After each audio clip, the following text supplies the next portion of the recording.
What's going on, Blade Forums, YouTube community, IG community that follows me and my work, as well as the various knife pages that I'm on.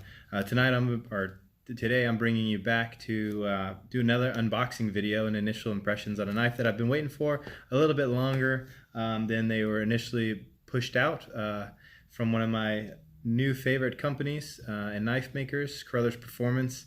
It took a little bit of a round trip due to a good friend helping me out with picking this thing up, but I'm really excited to show you one of the new offerings and one of their limited offerings from Carothers Performance Knives. Just to give you a hint, it looks very similar to this, which is, if you're familiar with their products, the Carothers Performance Utility Fighter.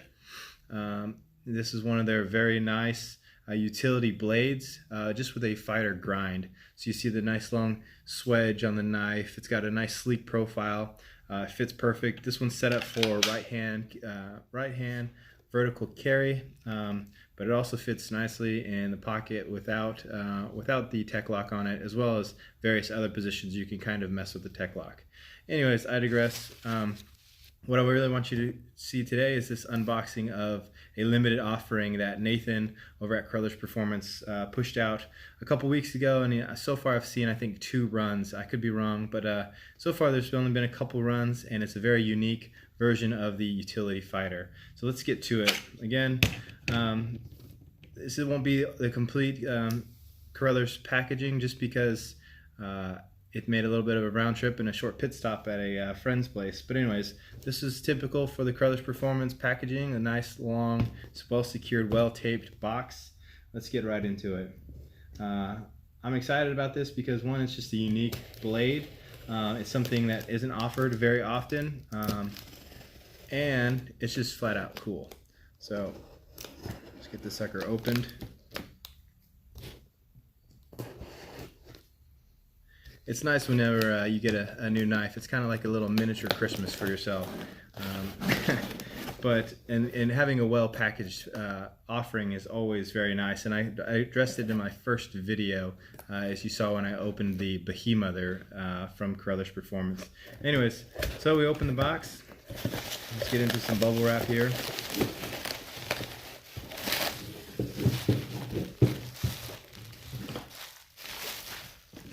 Put this away real quick so I don't end up so I don't clack the edges, as I got called out by Nathan himself on one of my previous videos when I allowed some of the knives I had laid out hit edges, which killed me too. But anyways, let's get the sucker unboxed.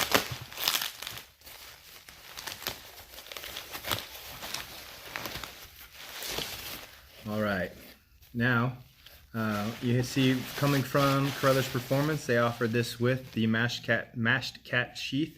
I will be quickly dishing this thing, although it's an excellent quality Kydex sheath.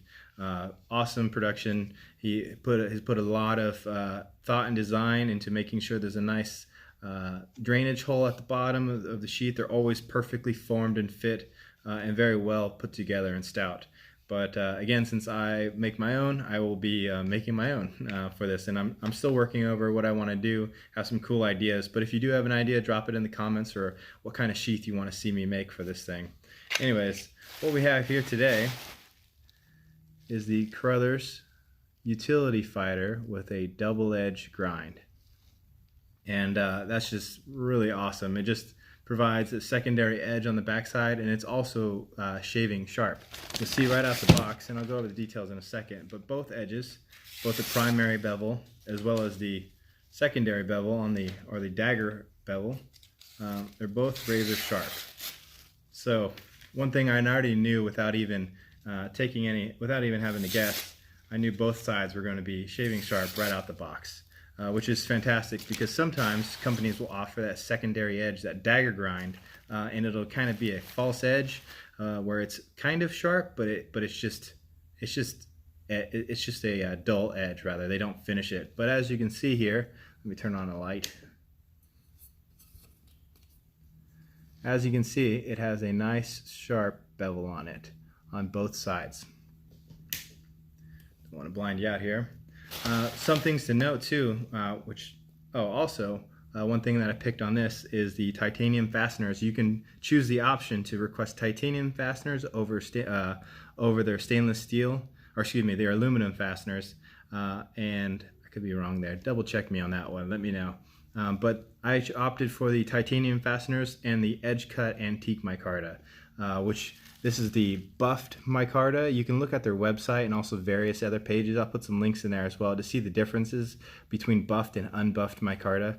But this just gives it a nice sleek look, and you can see the grain structure is just real pretty. Here, let's see if I can get a better light on there.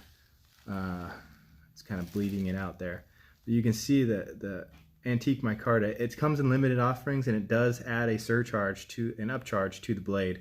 But I think it's just worth it because it's just a beautiful handle, and the grip is just superb compared to some of what the other offerings, at least in my opinion. They offer G10, they offer micarta and canvas micarta, and some ebonite, which is a unique material. It's similar to what's used, or is what's used in bowling balls, for example. Very stout, and they offer some other limited handles as well as wood.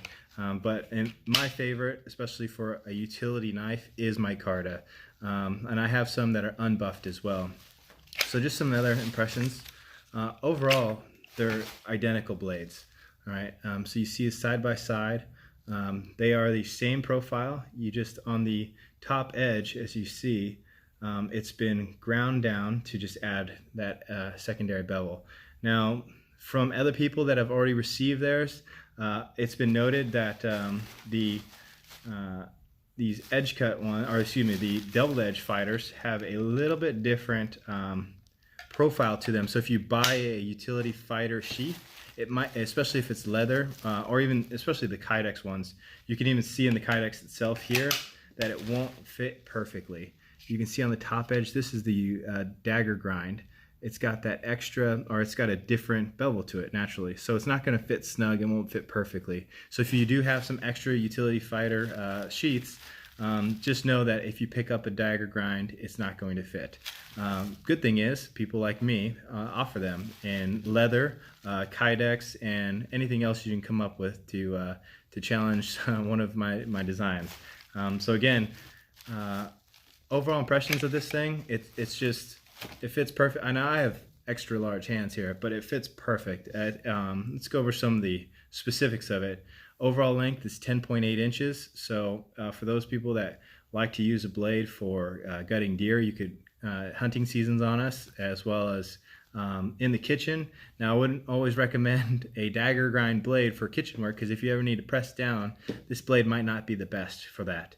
But for other general utility purposes, campsite purposes, this thing would be perfect. As well as if you do need to feel that you need to carry this in a self-defense fashion, which this would be a perfect candidate for that reason. The blade overall length is 6 inches, and the primary edge comes in at just under 6 at 5.6 inches. And again, it's sharpened from the factory at 20 degrees per side. Now, for those people that don't really know what degrees per side, or you see DPS or various other ways, 20 degrees per side refers to the angle that cutting edge is sharpened at. In my experience as a professional sharpener, somebody that's had knives for years, as long as I can remember, usually you're looking at, for your general purpose blades, knives that you use for heavy duty rather, you're going to see like 23 to 25 degrees per side. Knives that I like to carry, I like to keep them around 23. Those are like my Sabenzas, Hinderer knives, those general production knives. I'll keep them generally around 23, sometimes lower depending on the grind, down to 21. Now for a fixed blade to be at 20 degrees per side, and similar to their choppers, their bigger offerings, or even some of their larger offerings like the heavy duty field knife. Now to have these blades at 20 degrees per side, so and at a Rockwell hardening of 61, what you get there is an extremely sharp edge that's going to cut through just about anything you can put it through that you would want to use a knife on, and it's going to do it extremely well. It's going to be very slicey, and with the proprietary heat treat of Delta 3V steel, it's going to last you a long time, which is very nice. The blade is pretty light. It comes in at 7.8 ounces. Now we'll have some variances depending on which material you use for the handle, but 7.8 ounces, that's very, very light. The balance point is right at the front of the handle, which is very, very nice, especially for a utility knife. You don't want something unwieldy, you want something perfectly balanced that's going to feel light in your hand, that you're going to be able to use and cut, and it's not going to give you any kind of resistance. And anybody that's used a knife to, say, field dress a deer or larger animal will know, and I keep using that for reference just because it's deer season, that's all I'm thinking about. But anyways, people that use knives all day for things like that will really appreciate a well-balanced blade. Anyways, the dagger grind, or the top grind, is just at 4.5 inches and also at 20 degrees per side, which those of you that like dagger grind knives know that sometimes the top edge, especially for knives that kind of have this drop point or long swedge along them, typically the top edge is going to be very thick and almost not useful for anything other than aesthetics, and to have a kind of sharp edge to bludgeon through things if you need to. Anyways, also what you notice too is the thickness, for those that care about thickness behind the edge, is 0.188 inches. Or excuse me, I'm wrong there. Let me double check that actually. Find my calipers. The reason why people like to look at thickness behind the edge is it gives you a good indication of how slicey that bevel is going to be. Let's see.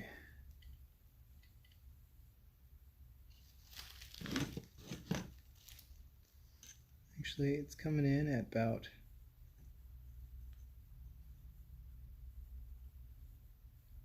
just about 2 millimeters, just under 2 millimeters.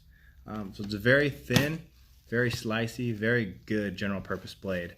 Overall, my impressions, and I knew in general that I was just going to be overall impressed with the knife, but it's something very unique that they've offered in a limited time. I don't know if they're going to have any more drops in the future, but I'm impressed with this thing. The micarta is absolutely beautiful, and it matches my utility fighter very well, and will be an awesome addition to the collection. Anyways, if you have other questions, drop them in the comments and I'd be happy to answer them. All the Carothers performance knives, as well as some of the Boosie combat knives that I have, I don't just let them sit on the shelf. I've been doing thorough reviews of them. So those will be the next videos that you'll see coming up, is a pretty in-depth review of some of the larger chopper offerings between the Boosie combat and Carothers knives.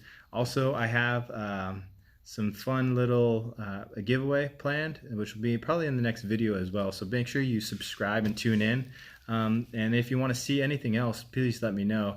I hope to bring some more content of things the community really wants to see, something unique. So again, as this channel is growing and I'm getting to know what you guys want, please just leave comments, comment on the post. I'll put the link on Blade Forums in the or in the description below this video.